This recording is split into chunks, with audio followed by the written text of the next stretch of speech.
Daddy, the girl in the trunk is asking to be let out, our 5-year-old daughter said during a quiet family drive. Her innocent voice cut through the silence, making my heart skip a beat. I turned to my husband, trying to read his reaction. His face, which had been calm a moment ago, turned pale. I couldn't tell if he was trying to play dumb or was genuinely frightened by her words. He glanced back at our daughter through the rearview mirror, his eyes wide with fear. "That's a scary thing to say," he muttered, trying to dismiss it. "You shouldn't tell such lies."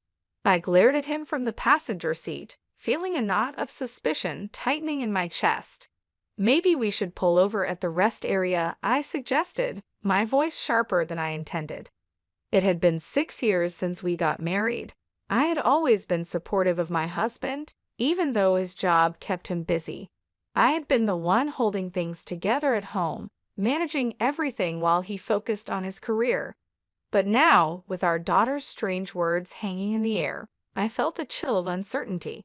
Was something dark about to be revealed? "My name is Lisa Jackson. I married my husband, James, when I was 30 years old. He is 5 years older than me, and our relationship had always seemed solid. The year after we got married, our daughter Julia was born, bringing so much joy into our lives.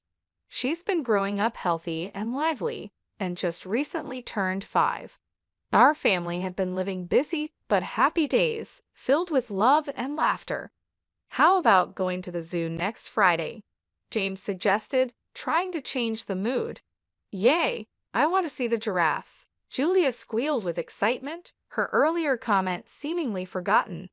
I couldn't help but smile at their cheerful conversation, feeling a bit of the tension ease away. James had always been a kind and loving husband. Since we started dating, he was attentive and caring, and that didn't change after we got married and had Julia. On his days off, he would eagerly join in on family activities, playing with Julia and making her laugh. He was the perfect father, always there for us. I often thought about how lucky I was to have married him. Watching James and Julia together brought me a deep sense of happiness. Our life was good, stable, and filled with love. But little did I know, those peaceful days were about to be shattered. One day, James came home with a heavy sigh, his face looking weary and troubled. "You're being transferred to a different department?" I asked, noticing his downcast expression. "Yeah," he replied, his voice flat. "It's company policy. They want me to gain experience in different places." His words felt like the first crack in our happy life. I didn't know why, but something about this transfer made me uneasy. I could sense that there was more to the story, something James wasn't telling me, and as our daughter's strange words echoed in my mind, I couldn't shake the feeling that our lives were about to change in ways I couldn't imagine. James was being transferred to the busiest department in his company, which meant he might not be able to spend as much time with us. The news hit our family hard, especially Julia. "Daddy, are you not going to play with me anymore?" she asked, her big eyes filled with worry. James, trying his best to reassure her, gently stroked her hair and said, "I'll do my best to spend as much time with you as possible, Julia. Let's go to the zoo again sometime soon." Despite his comforting words, I could see the regret in his expression. He knew this transfer was going to change things for us, and the thought of it weighed heavily on his mind. As I watched him with our daughter, a tightness grew in my chest, overwhelmed with emotions.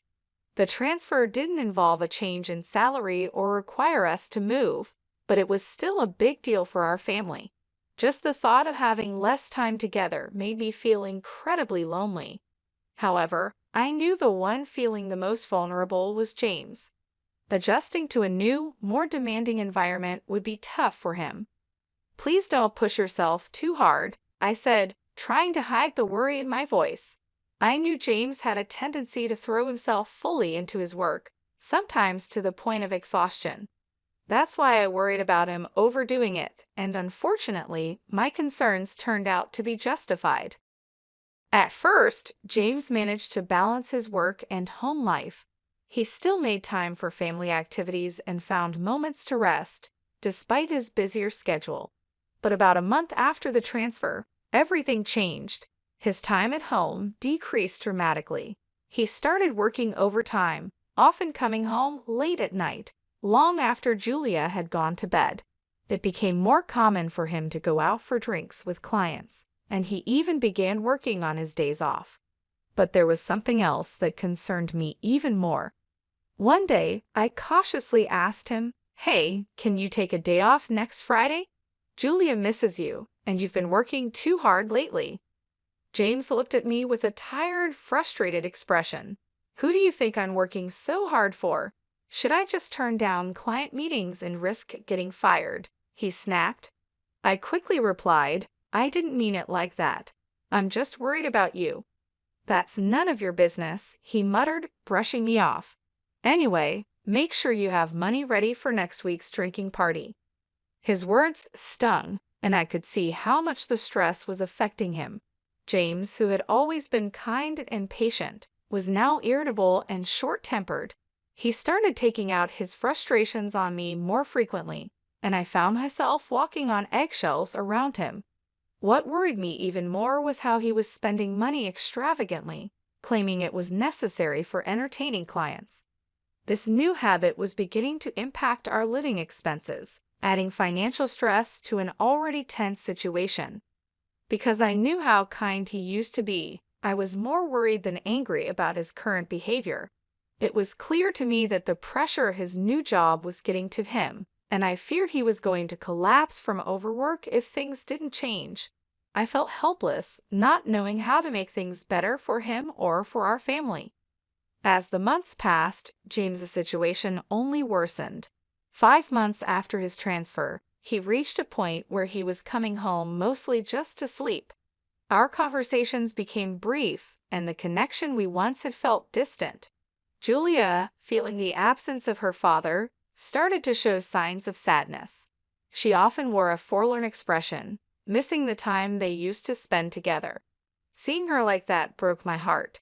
I knew we couldn't go on like this. I needed to find a way to help James before his relentless work schedule took an even bigger toll on our family. But I didn't know where to start, and the weight of it all was becoming too much to bear. I knew things couldn't go on like this, so I started trying to figure out a way for James to take a break. He was clearly overwhelmed, and our family was suffering because of it. But just as I was beginning to make plans, more bad things started to happen, almost as if the universe was working against us. The worst blow came when my mother, who had been battling an illness for several years, suddenly passed away in the hospital. The moment I heard the news, it felt like the ground had been pulled out from under me. "No, Mom," I whispered, tears streaming down my face. My father had died when I was young, so my mother was the only parent I had left.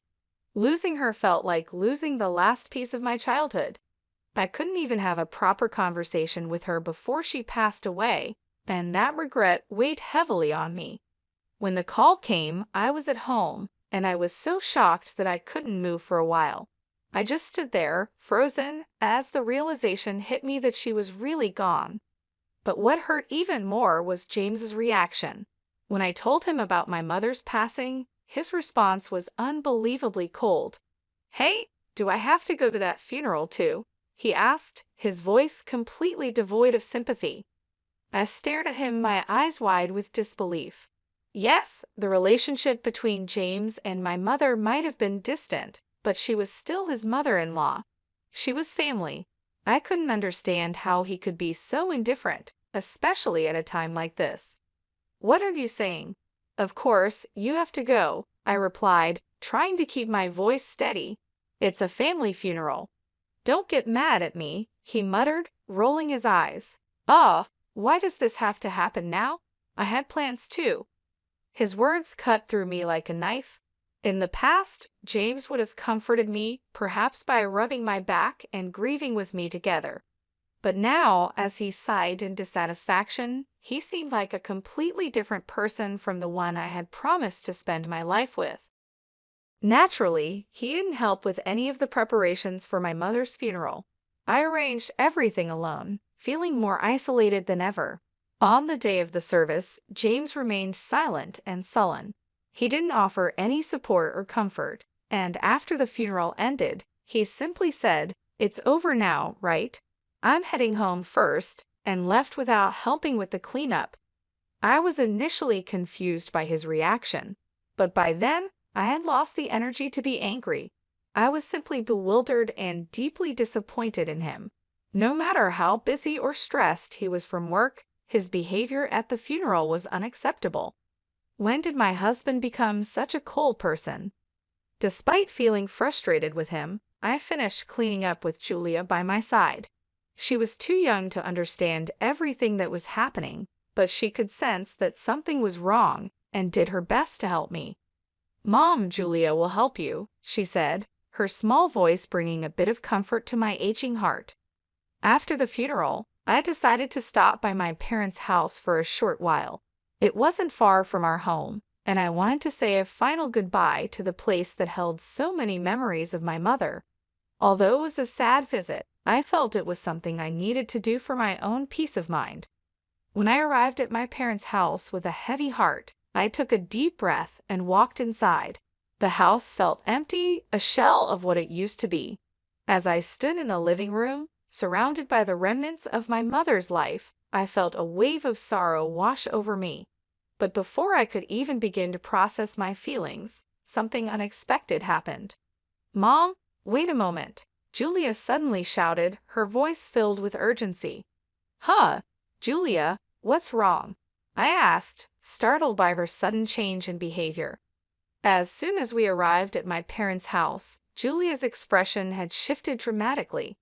Without another word, she dashed straight into the back room, leaving me standing there, puzzled and concerned. I quickly followed her, my heart pounding with a mix of anxiety and confusion, wondering what could have caused her to react like this. I had taken Julia to visit my mother's place several times before, but I had never seen her act like this. Curious and concerned, I hurried to follow her as she moved with a sense of purpose. Julia stopped in front of the dresser, her small hands reaching for the second drawer from the bottom. It was as if something was drawing her to it. "Mom, Grandma wants you to have this," she said, holding up an old hand mirror. The sight of the mirror took my breath away. It was an item that had always been precious to my mother. She cherished it so much that she rarely used it, and I didn't even know where she kept it. I stood there, stunned, as I realized that Julia had somehow found this hidden treasure. "How did you know it was here? And what do you mean, Grandma wanted me to have it?" I asked, my voice tinged with disbelief. "When Grandma was sleeping earlier, she told me that you were sad and asked me to give this to you," Julia answered innocently, her eyes wide with sincerity. I couldn't hide my surprise. Her words sent a chill down my spine. There was no way Julia could have known about the existence of this hand mirror, let alone where it was kept. Yet here she was, holding it out to me with a calm certainty that was both unsettling and awe-inspiring.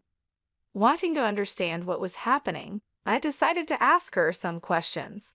I asked about things she couldn't possibly know, tomorrow's dinner menu I was thinking about, and even thoughts I had during the funeral. To my astonishment, Julia answered each question correctly, as if she had read my mind. It became clear to me that my daughter had a mysterious ability to know what people were thinking. I was both amazed and bewildered. "Wow, that's amazing, Julia. You know everything," I said, stroking her head gently, still trying to wrap my mind around this revelation. I had always thought that the idea of mysterious abilities was just something from stories, never imagining that my own daughter might possess such a power. Julia, proud of her newfound ability, put her hand on her hip and gave me a confident look. "That's right. Julia knows about Dad, too." "What do you mean?" I asked, my heart skipping a beat.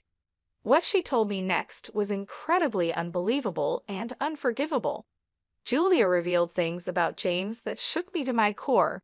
I listened in stunned silence as she spoke, realizing that the man I had married was not who I thought he was. A few weeks after my mother's funeral, I decided it was time to confront James. On a morning when he was getting ready to leave for work, I casually mentioned, By the way, I'm visiting my friend with Julia next Friday. James, who had been focused on getting out the door, suddenly stopped in his tracks. He frowned, looking genuinely troubled. Really? Oh no, I'm off that day. That's too bad, he said, his voice filled with artificial concern. I could sense the insincerity in his tone. It was clear to me now that he was hiding something. I let out a small, knowing smile, careful not to reveal my true feelings. Now that I knew the truth, there was no love left for James inside me. That Friday, I left home with Julia as planned. We spent about an hour away, giving me time to gather my thoughts and prepare for what I needed to do. When we returned home, Julia pointed towards the garage and said, "Dad's over there." I took a deep breath and walked towards the garage, where the shutter was still down. My heart was pounding, but I knew what had to be done. I lightly knocked on the shutter and called out, "James, I know you're in there. Open it." There was a moment of silence, then a hesitant voice replied, "Huh? Lisa? I thought you and Julia had plans," James said, his voice filled with surprise. "It's canceled," I replied calmly. "If you're going somewhere, we want to come with you." He sounded flustered and hesitant, clearly not expecting this. "Oh, okay," he stammered, reluctant to open the garage shutter. I had a pretty good idea of what was going on inside, but decided to stay quiet and observe. "Julia wants to go for a drive too," I added, hearing the hope in her voice. Unable to resist, James had no choice but to agree. A few minutes later, he reluctantly opened the garage, and we started our drive together. Sitting in the passenger seat, I looked at James as he drove. His profile was tense, and it solidified my final decision. Life with James had been enjoyable and happy, but I knew those days would never come back. "Hey, did you know Julia has a special power?" I finally brought it up as we merged onto the highway. James furrowed his brows, confused by my sudden confession. "Huh? What's that supposed to mean?" "That's a silly joke," he laughed dismissively. "Daddy, the girl in the trunk is asking you to let her out." Julia suddenly raised her voice from the back seat. I watched as James's face turned pale. He glanced at our daughter through the rearview mirror with a frightened expression. "What a scary thing to say. You shouldn't tell such lies," he said nervously. "But it's true," Julia insisted. "Then should we pull over at the rest area?" I suggested, trying to support Julia's claim. James immediately looked at me, startled. "Huh? We don't need to do that. It's just a kid's joke," he said, trying to brush it off. "Julia has a mysterious power, you know. Besides, it's hot today, and it could be dangerous if someone's really in there." He must have thought my suggestion made sense. After flinching and stiffening, he reluctantly headed towards the rest area with a contorted expression on his face.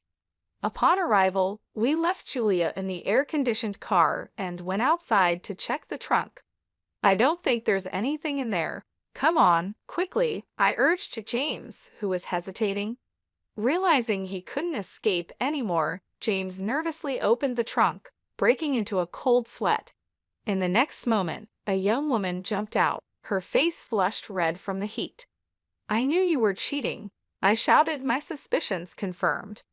The young woman, looking embarrassed and uncomfortable, stood there while James shook his head nervously.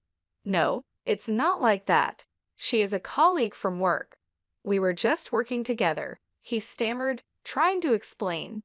"Wow, working in the trunk of our car?" I retorted sarcastically. "At the new apartment you're doing a job?"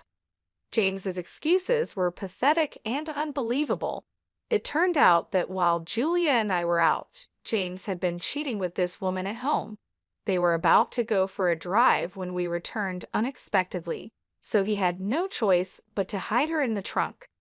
As the woman was taken away, James seemed unable to grasp the situation fully. He kept trying to come up with more excuses, but I wasn't listening anymore. I knew our marriage was over. The trust and love we once had were gone, replaced by betrayal and lies. I looked at Julia, who was watching everything quietly from the car. I knew I had to be strong for her, to move on and build a new life without James. I laughed at how ridiculous James's lie was, standing my ground as I pulled out a piece of paper from my bag. "And what is this?" I asked, showing him the paper. It read, "Let's go on a drive date on Friday." James and the woman, Janice, turned pale when they saw it. It was no surprise they could see their flirty email exchanges printed right there. Thanks to Julia, I had found out everything. On the day of my mother's funeral at my parents' house, my daughter had told me, "Daddy has been spending a lot of time with Janice lately. I'm sad because Janice is taking Daddy away from me." After witnessing Julia's strange ability to know things, I became suspicious and decided to keep an eye on James. Sure enough, I found undeniable proof of his affair on his phone, so I had made up the fake plan to catch him in the act. "It's a shame this drive turned out this way," I said sarcastically. "It's unfair to look through my phone without permission." James protested, his body tense as he reacted to my words. His absurd remark made me burst into laughter. I had thought he was just busy with work, but it turned out he was spending time with Janice, using our money for their dates. "Who exactly is being unfair here?" I shot back. "By the way, I've been recording everything since we got into the car." Remembering all the wrongs James had done, I pulled out my phone from my pocket. I had secretly pressed the record button to capture everything. And the evidence I had wasn't just messages and this video. I also set up hidden cameras in our house and garage. "And Janice, I know everything about you too." Under my relentless confrontation, they both turned white as sheets. I was furious with James, but I couldn't forgive Janice either. I had thoroughly investigated my husband and figured out who she was. Janice was a 27-year-old new employee who worked with James in his new department. From the messages, it was clear she knew about me, yet she still went ahead with the affair, making her just as guilty. "Oh, sorry, Lisa," James whimpered, clearly not expecting to be cornered so perfectly. His pitiful attempt to plead with me only filled me with more disgust. I glared at both of them with all the anger I could muster. "I won't forgive either of you. Get ready to pay alimony." Hearing my firm words, and perhaps realizing their fate, both of them collapsed to their knees. After that, I divorced James. The fact that I had recorded everything and gathered all the evidence paid off. They were ordered to pay $500,000 in compensation. I was also able to get $1,000 a month in child support from my husband. But their troubles didn't stop there. I heard that news of their affair spread throughout the whole company, especially since they worked in the same department. This made things very uncomfortable for them, and eventually, they broke up. Their coworkers started to disapprove of them, and in the end, they had no choice but to resign. Now, I've heard they're struggling with the burden of the compensation payments and are left with nothing. Meanwhile, I'm enjoying peaceful days with Julia. I'm focused on giving her lots of love and support, knowing she has a special gift. I want to make sure she grows up happy and well taken care of.